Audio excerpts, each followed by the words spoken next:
بسم اللہ الرحمن الرحیم بسم اللہ الرحمن الرحیم الحمدللہ رب العالمین والصلاة والسلام علی رسولہ محمد وآلہ واصحابہ اجمعین اما بعد۔ درس نمبر 117۔ آج کے سبق کا عنوان ہے کتاب اللہ کی تعریف حصہ دوم۔ مقدمہ توضیح سے فارغ ہونے کے بعد علامہ صدر الشریعہ رحمۃ اللہ علیہ نے کتاب کے مباحث شروع کر دیے، اور کتاب کے مباحث میں سے سب سے پہلے کتاب اللہ کی تعریف بیان فرما رہے ہیں۔ پچھلے سبق میں ہم نے کتاب اللہ کی تعریف سے متعلق چند بنیادی باتیں ذکر کر دی، اور صدر الشریعہ رحمۃ اللہ علیہ نے فرمایا تھا فنزع الکتاب علی قسمین، القسم الاول فی الادلۃ الشرعیہ وہی علی اربعۃ ارکان، الرکن الاول فی الکتاب القرآن وهو ما نقل الینا بین دفۃ المصاحف تواترا۔ مصنف نے جو تعریف کی ہے کتاب اللہ کی وہ ما نقل الینا بین دفۃ المصاحف تواترا، یہ مصنف نے تعریف کی ہے۔ جیسے کہ آپ حضرات کو معلوم ہے کہ یہ کتاب علامہ صدر الشریعہ رحمۃ اللہ علیہ کی اور صدر الشریعہ رحمۃ اللہ علیہ کی تقریباً تمام باتیں انوکھی اور منفرد ہیں، اور ان کی زیادات ہیں، ان کی الگ الگ جمہور علماء کرام سے مختلف باتیں ہوتی ہیں۔ تو مقدمے میں آپ حضرات نے دیکھ لیا، دیگر حضرات جو تعریف کرتے ہیں مصنف نے اس سے الگ تعریف کی ہے، تو یہاں بھی علامہ صدر الشریعہ رحمۃ اللہ علیہ نے بالکل سب حضرات سے الگ تعریف کی ہے۔ دیگر حضرات نے کیا تعریفات کی ہے وہ آپ حضرات کے سامنے ذکر کرتے ہیں، اور پھر علامہ صدر الشریعہ رحمۃ اللہ علیہ نے یہ تعریف کیوں کی وہ بھی آپ حضرات کے سامنے ذکر کرتے ہیں۔ تو علامہ تفتزانی رحمۃ اللہ فرماتے ہیں ثم کل من الکتاب والقرآن یطلق عند الاصولیین علی المجموع وعلی کل جزء منه لأنهم انما يبحثون عنه من حيث انه دلیل على الحکم وذلك آیة لا مجموع القرآن، فاحتاجوا الى تحصیل صفات مشترکة بین الکل والجزء مختصة بهما ككونه معجزا منزلا على الرسول مكتوبا في المصاحف منقولا بالتواتر، فاعتبر في تفسيره بعضهم جميع الصفات لزيادة التوضيح وبعضهم الإنزال والإعجاز، لأن الكتابة والنقل ليس من اللوازم لتحقق القرآن بدونهما في زمن النبي عليه الصلاة والسلام، وبعضهم الكتابة والإنزال والنقل لأن القرآن تعريف القرآن لأن المقصود تعريف القرآن لمن لم يشاهد الوحي ولم يدرك زمن النبوة، وهم إنما يعرفونه بالنقل والكتابة في المصاحف ولا ينفك عنهم في زمانهم، فهما بالنسبة إليهم من أبين اللوازم وأوضحها دلالة على المقصود، بخلاف الإعجاز فإنه ليس من اللوازم البينة ولا الشاملة لكل جزء، إذ المعجز هو السورة ومقدارها أخذا من قوله تعالى فأتوا بسورة من مثله۔ فرماتے ہیں کہ پھر کتاب لفظ ہو یا قرآن لفظ ہو، سب اصولی کے نزدیک مجموعے پر بھی اس کا اطلاق ہوتا ہے اور ہر جز پر بھی اس کا اطلاق ہوتا ہے،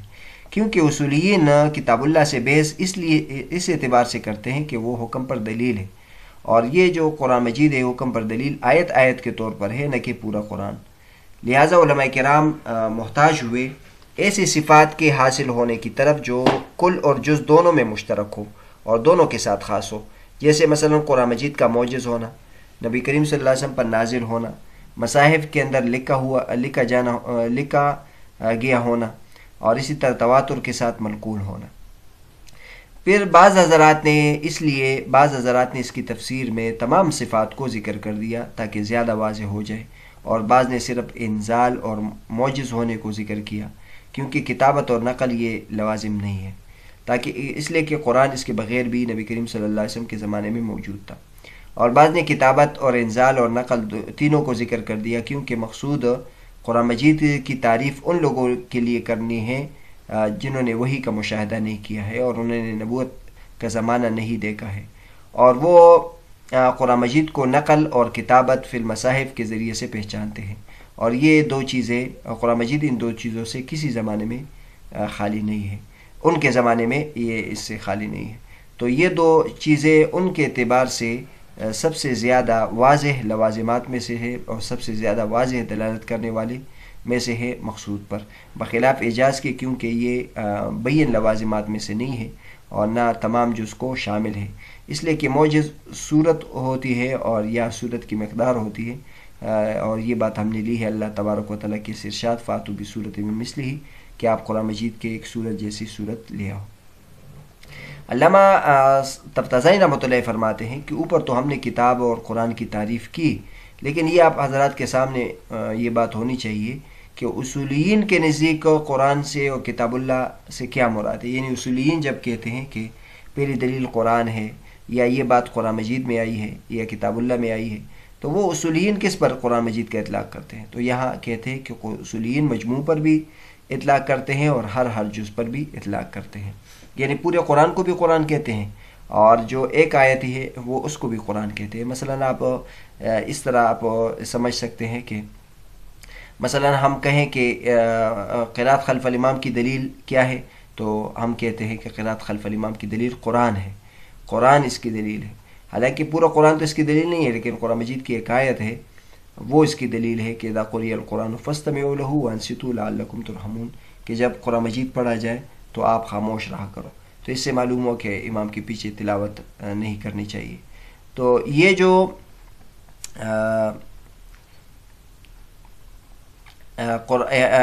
قرآن کا اطلاق ہوا تو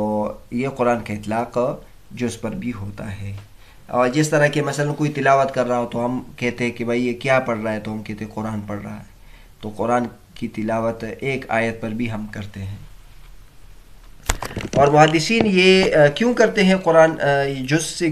کیونکہ وہ اس اعتبار سے قرآن مجید بیس کرتے ہیں کہ وہ حکم پر دلیل ہو، اور حکم پر دلیل تو ایک آیت ہوتی ہے، پورا مجموع تو نہیں ہوتا۔ لہٰذا اب علماء کرام نے غور و فکر کیا کہ وہ کون سی صفات ہے جو کل اور جز دونوں کے ساتھ دونوں میں پائی جاتی ہے، لہٰذا ان سب کو اکٹھے کیا۔ جیسے معجز ہونا، اب قرآن مجید کا معجز ہونا یہ جز کو بھی شامل ہے اور کل کو بھی ہے۔ اس طرح نبی کریم صلی اللہ علیہ وسلم پر نازل ہونا، ہر آیت بھی نازل ہے اور پورا قرآن بھی نازل ہے۔ اسی طرح مکتوب فی المصاحف یعنی مصاحف میں لکھا ہوا ہونا، تو پورا قرآن مجید بھی لکھا ہوا ہے، اس کی ایک ایک آیت بھی لکھی ہوئی ہے۔ اس طرح تواتر کے ساتھ منقول ہے سب کے سب بھی اور ایک ایک آیت بھی۔ تو اب علماء کرام کے آگے طرز مختلف ہے، تو علماء کرام نے آپس میں یہ بعض حضرات نے تمام اوصاف ذکر کیے اور بعض حضرات نے کچھ اوصاف ذکر کر دیے اور کچھ کو حذف کر دیے، تو کل تقریباً یہ چار مسلک ہیں۔ بعض حضرات نے تمام صفات ذکر کی، کلام المعجز المنزل علی الرسول المکتوب فی المصاحف المنقول الینا نقلا متواترا، یعنی سارے چار تعریف ذکر کی۔ اور بعض نے ایسا کیا کہ صرف انزال اور اعجاز کا ذکر کیا، المنزل علی الرسول المعجز۔ اور وہ حضرات کہتے کہ یہ ہم نے اس طرح اس لیے تعریف کی، پہلے مسلک والوں کی دلیل تو لیا زیادہ توضیح ہے کہ اس سے یہ بات زیادہ واضح ہو جائے گی، اور دوسرے مسلک والوں نے یہ دلیل ذکر کی کہ جو کتابت اور نقل ہے، المکتوب فی المصاحف المنقول الینا نقلا متواترا، یہ قرآن مجید کے ساتھ ایسا لازم نہیں ہے کہ اس کے تمام حالتوں میں اس کے ساتھ لازم ہو، کیونکہ بڑے زمانے تک قرآن مجید لکھا ہوا نہیں تھا، اور یا مثلا وہ ہم تک منقول نہیں تھا، تو اس کے بغیر بھی قرآن مجید موجود تھا نبی کریم صلی اللہ علیہ وسلم کے زمانے میں۔ اور بعض حضرات نے تین چیزوں کو ذکر کیا، کتابت، انزال اور منقول، یعنی مکتوب فی المصاحف المنزل علی الرسول المنقول الینا نقلا متواترا۔ انہوں نے معجز کو ذکر نہیں کیا، کیونکہ وہ کہتے ہیں کہ ہم جب قرآن مجید کی تعریف کرتے ہیں تو یہ ان لوگوں کے لیے کرتے ہیں جنہوں نے وحی کا مشاہدہ نہ کیا ہو اور انہیں نبی کریم صلی اللہ علیہ وسلم کا زمانہ نہ پایا ہو، وہ قرآن مجید کو اس طرح ان چیزوں کے ساتھ پہچانتے ہیں، منقول اور کتابت فی المصاحف، اس کے ذریعے سے پہچانتے ہیں، اور ان کے زمانے میں قرآن مجید اس سے خالی نہیں ہے۔ یعنی ہمارے زمانے میں لازماً قرآن مجید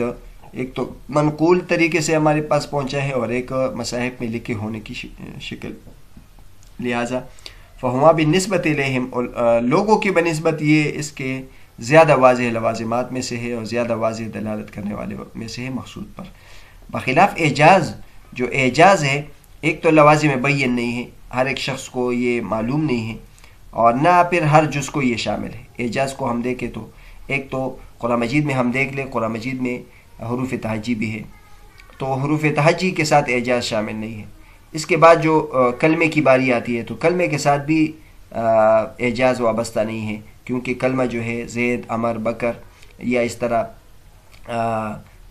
اسنان، ثلاثہ، اربع اور ضربا، نصرا، فتح، یہ جو الفاظ ہے قرآن مجید میں موجود ہے، پورے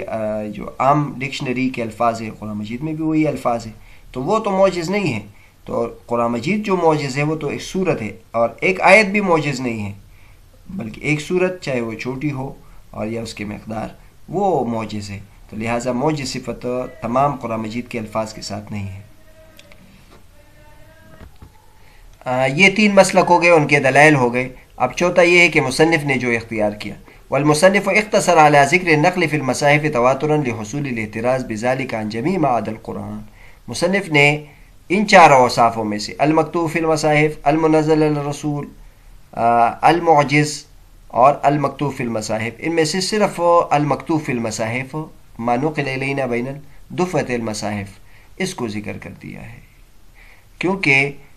اس کے ذریعے سے تمام ما عدا القرآن سے احتراز ہو جاتا ہے. آپ حضرات کو یاد ہوگا علامہ صدر الشریعہ رحمۃ اللہ کا طرز اور منہج آپ کے سامنے بیان کیا تھا کہ صدر الشریعہ رحمۃ اللہ کا طرز یہ ہے کہ وہ زائد الفاظ کو تعریفات میں نہیں ذکر کرتے. جن الفاظ کے ساتھ مقصد پورا ہو جاتا ہے بس صرف انہی کو ذکر کرنا چاہیے. تو علامہ صدر الشریعہ رحمۃ اللہ یہاں فرماتے ہیں کہ قرآن مجید کی تعریف میں ہمارے لیے یہ کافی ہے مانو کہ لے لینا بین دفعۃ المصحف تواترا. قرآن مجید کی اس ایک وصف سے قرآن مجید کی تمام تعریف ہو جاتی ہے کہ جو قرآن مجید کے 2 گتوں میں ہمارے پاس تواتر کے ساتھ منقول ہے. تو اس کے ذریعے سے تمام کتب سمانیہ ہے، تمام احادیث قدسیہ ہے، تمام احادیث نبویہ ہے، تمام منسوخ تلاوت احکام آیتیں ہیں، اور اسی طرح جتنے بھی قرأت شاذہ ہیں وہ سب سے احتراز ہو جائے گا. فرماتے ہیں لأن سائر الکتب السماویہ وغیرہ والاحادیث الالہیہ والنبویہ ومنسوخ التلاوہ لم ينقل شیء منها بین دفعۃ المصحف. ان میں سے کوئی بھی بین دفعۃ المصحف منقول نہیں ہے، کیونکہ قرآن مجید اس مقرر معلوم چیز کا نام ہے جو لوگوں کے سامنے مشہور ہے، یہاں تک کہ بچوں کو بھی معلوم ہے. آپ بچے کو بھی کہیں قرآن مجید کیا ہے تو وہ قرآن مجید پکڑ کے آپ کو دے دے گا جو 2 گتوں کے درمیان ہے. تو قرآن مجید کی یہ تعریف کہ جو 2 گتوں کے درمیان ہے یہ اس کا سب سے زیادہ واضح تعریف ہے. اب ہم دیکھیں جو قرأت شاذہ ہے وہ ہم بطریق تواتر منقول نہیں ہے، تو ہم نے تواتر کا لفظ کہا، تو اس سے جو شاذ قرأتیں ہیں وہ بین دفعۃ المصحف منقول ہے، اس لیے کہ قرآن مجید کی جو تحریر ہے اس میں اس کے پڑھنے کی رعایت موجود ہے، لیکن وہ بطریق تواتر نہیں ہے، لہٰذا وہ بلکہ بطریق احاد ہوگا. جیسے مصحف ابی رضی اللہ تعالیٰ عنہ میں بعض اس قسم کی قرأت تھی، یا ان قرأتوں میں بعض شہرت کے ساتھ منقول ہوگی، جیسے مصحف ابن مسعود میں وہ خاص طور پر تھی. تو تواتراً کہنے سے جو مشہور ہے اور جو شاذ ہے ان سے احتراز ہو جائے گا. لہٰذا منزل الرسول معجز اس کی ضرورت نہیں ہے، اور نہ تواتر کو بلا شبہۃ کے قید کے ساتھ مقید کرنے کی ضرورت نہیں ہے،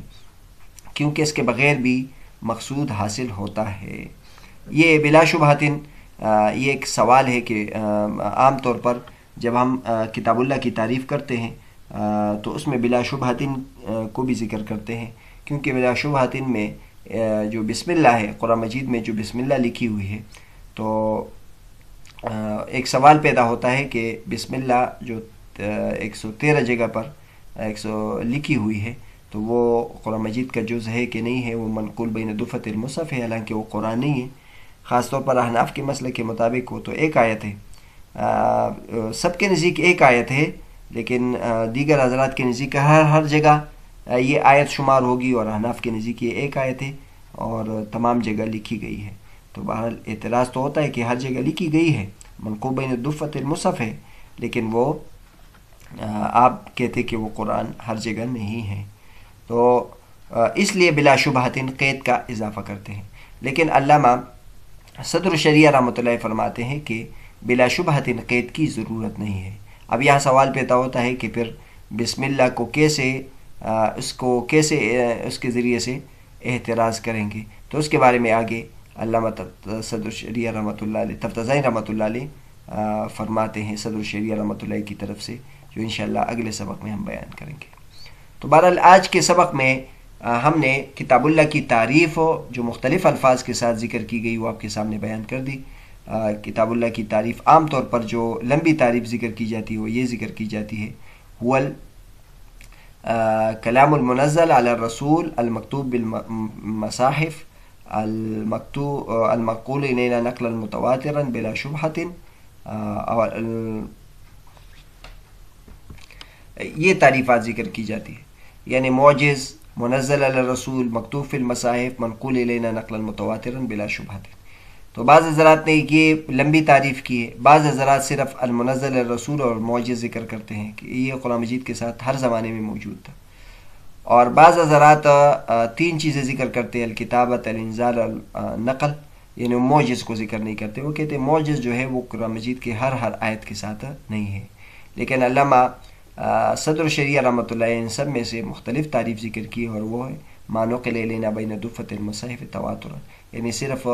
ایک چیز ذکر کر دی، اور وہ منقول الینا نقلا متواترا، جو سب حضرات نے کی بنسبت انہوں نے صرف ایک صفت ذکر کر دی، اور وہ اس کی وجہ یہ ہے کہ وہ کہتے ہیں کہ جب یہ ہم ذکر کرتے ہیں تو باقی اوصاف کی ضرورت نہیں ہے، اور اس ایک کے ذریعے سے قرآن مجید تمام چیزوں سے ممتاز ہو سکتا ہے۔